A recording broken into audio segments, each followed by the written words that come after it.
Okay, hi again, year 12. This is Mr. Sinclair. I'm just running through some more people stuff, human resources management stuff. So we'll be looking at recruitment and retention here, and we've got quite a lot of slides, but I'm not going to talk through all of them because it just goes on and on and on too long. Okay, so why do we need to recruit good people? Well, the job's done badly otherwise, but it's really more the time, money, and inconvenience, the disruption which is caused if you hire someone and it's a bad hire, it's a bad decision. Okay, so I mean realistically, for our school to advertise in the Belfast Telegraph for a job, it costs about £1,000 for each advertisement which is placed there, and that's not counting the disruption of teachers and members of senior management having to get out of classes and other activities to go and interview people and go through all the selection process. So it's expensive and a lot of hassle. Human resources just relates to the department or whoever's in charge of dealing with all issues relating to staff. Hiring, firing, disciplinary action sometimes as well. Job description, you can read through this. I don't need to explain any of that. Person specification, likewise. You can pause the video, look at that. Job advertisements, well, kind of obvious. Where would you advertise a job? All these different places, sort of, and that's also the information that would be included.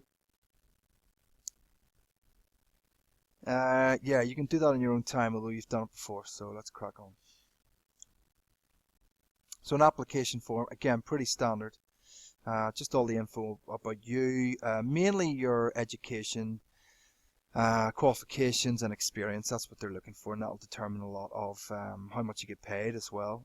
Your interests and why you want to apply for the job. That's trying to allow the employer to dig a little deeper and find out who you are as a person, if you'd be a good fit for the ethos of that company or that business, that organization. CV is course of a life, just all about you. Okay. Yeah, let's move on. Right, what's the difference between recruitment and selection? Recruitment's all about attracting people to apply for the job. It is given as a kind of catch-all term for all matters relating to hiring and firing people. But selection is really just, once you've attracted people to apply for the job, how do you whittle it down to the best person or the best few people for who are going to end up employed for the business. Interview, yeah, pretty obvious. You can read through that. Psychometric test. Again, it's just trying to dig a little deeper beyond an interview and see how you would react under pressure, particularly. Particularly if if you're applying for something like the armed forces and someone's going to put weaponry in your hand and trust you to deal with that in a rational way under extreme stress, then they need to know that you're the right personality to be given that level of responsibility. So that kind of thing, or it could be maybe even for the fire brigade or the police. I mean, or, because the forces and emergency services are very often under quite traumatic and stressful conditions, you have to really dig deep. It could also be for somebody like maybe a stock market trader or currency trader, somebody who's under an awful lot of pressure. They would be given quite stressful tests to do under difficult conditions, maybe with white noise or heavy metal music blaring in the background. You have to carry out a whole lot of mental arithmetic questions and that kind of thing in a quite chaotic environment. And that's just to see how you react under pressure. Okay, an assessment centre is a centre where you have assessment, including all these things. This happens a lot particularly for the police. That would be the most obvious example where there's quite rigorous testing, again because of the level of responsibility that's involved in that job. Okay, so you can look through those, pause it and look through those in your own time. Yeah, we did all that before. Training, very important. Helps them to learn new skills, also stops them from getting hurt, which is very important. Health and safety, key component of this. 3 types of training. Induction training, so that's just when you start in the place of work and you're finding out about how to log on the computer, what to do if there's a fire, you need to know, how to get out of the building safely, who to complain to if you have a particular issue, how to book holidays, all that kind of stuff. You would also have on-the-job and off-the-job training, which we'll come to shortly. All training is designed to make you a better employee. Okay, so there you go. There's examples of induction that I just talked about. On the job training, that just means it happens on the job. It happens in the workplace. So that would usually mean that you would shadow a more experienced employee. That means it's pretty cheap. You can be working while you're learning.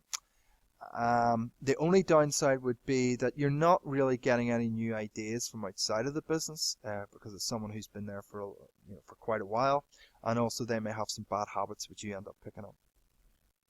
Off the job training, funny enough, means off-site. That could take place at a local college, or maybe if you're an accountant, you're studying for exams at home, that sort of thing. It may be motivational because you're exposed to new environment, you're away from work, and you don't have all that pressure and those usual distractions. It can be expensive because, number one, they got to pay for you to go on the course. Number two, they got to pay for somebody to cover for you while you're not there. And also then the downside, and one of the biggest problems that we have in terms of getting businesses to train their staff in the UK, is that what if you leave? They put all that money, maybe thousands of pounds, into developing you as an employee, and then you take that knowledge and you go somewhere else and you work for maybe the competition, and that's a big issue and a big concern for a lot of employers in the UK. Okay, so pros and cons of training. The key issue here is it makes you better at your job. It makes you safer. Hopefully you don't get injured, because obviously that is bad for the employer as much as for the employee who is injured, because it's bad for the corporate reputation of the business, but also it's disruptive. I mean, if someone comes to work and they injure themselves, they're first of all not going to be able to work for the rest of the day, maybe for several days, maybe for weeks or months, or maybe never again. Also then, there's potential for an investigation by the health and safety executive to determine if you as an employer were negligent. There's also the problem that then you may have to pay punitive damages and the negative PR which will come for your firm as a result. So it's even for the most cynical employer, it pays to look after your staff and make sure that their health and safety is a priority. For staff, I mean, staff are motivated by a sense of progress. Whatever the area of expertise and whatever their circumstances are, people do like to feel that they are making some headway in this life. So training can help to motivate staff. Not always, but quite often. It helps reduce labour turnover, so people feel if they're being developed in their existing place of work, they should stay, and maybe that will improve their promotional prospects. And hopefully then it will also help to avoid expensive mistakes. The downsides are it tends to be expensive. You're paying for training. You're also paying for someone to cover that person who's away being trained or is not available to work per se. Trained staff also will leave, as we said. Okay, you can look at that in your own time. An appraisal is really a performance review. Usually with a line manager once or twice a year. Teachers do it. People who work in Tesco's do it. Yeah. It's pretty common now just to assess how effective you are as an employee, and if you're not being effective, then to make goals for you to help be more effective next time. Okay, so for example, increase output by 10% over the next 6 months, and there may be some kind of bonus or financial incentive attached to that. Okay, Google, yeah, that's a good video. You can check that out. I don't know if the link will work here, but you can copy and paste that into your browser. Okay, so why do people work? You need to think about what your reason is for watching this really dull video and why you would work hard at GCSEs. I hope you do have some internal intrinsic motivation to work hard. Managers need to understand motivation because, well, for the simple hard facts of how that affects the business financially.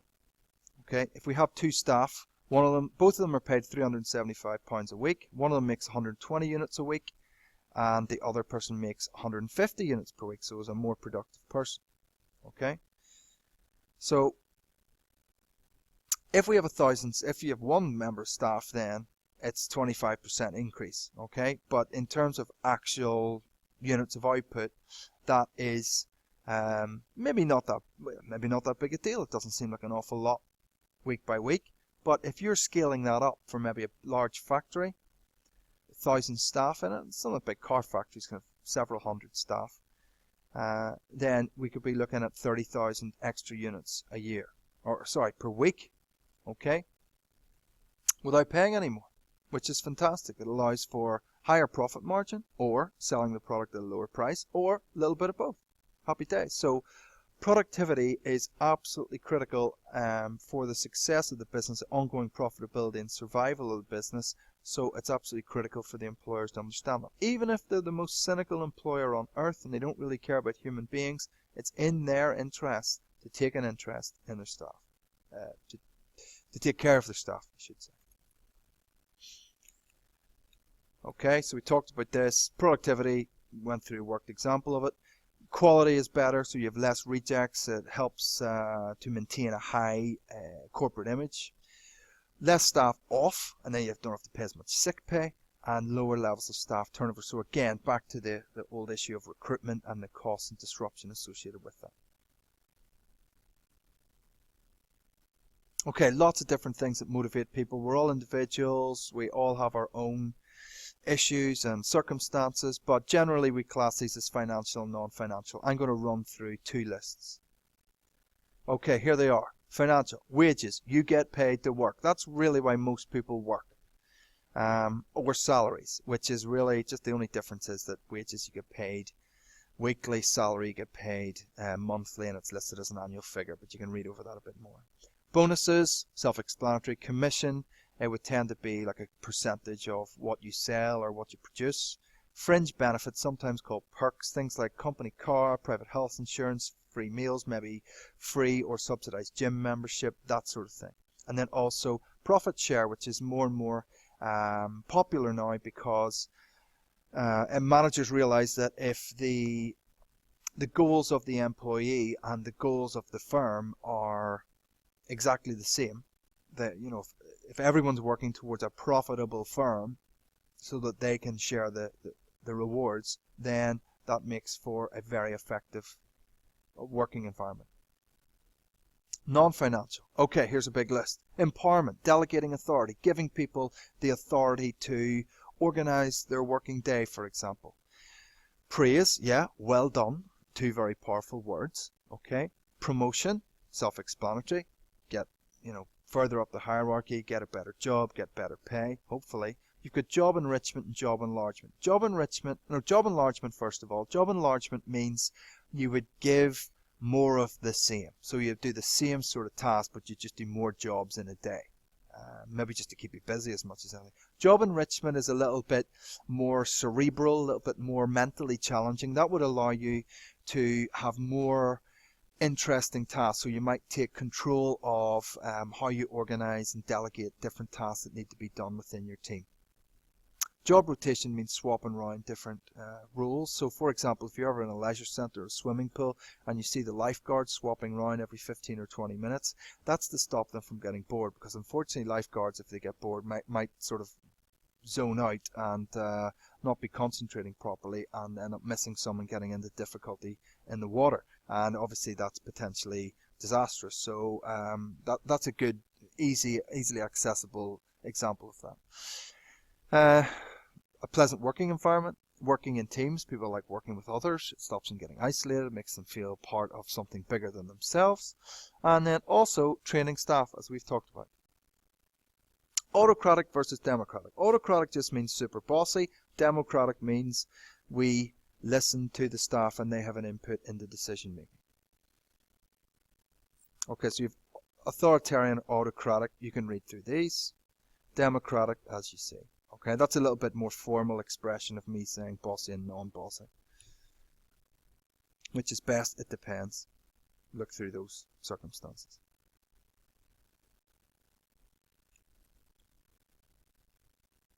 Done all that. Okay, game over. That's a long presentation, but I hope it was helpful.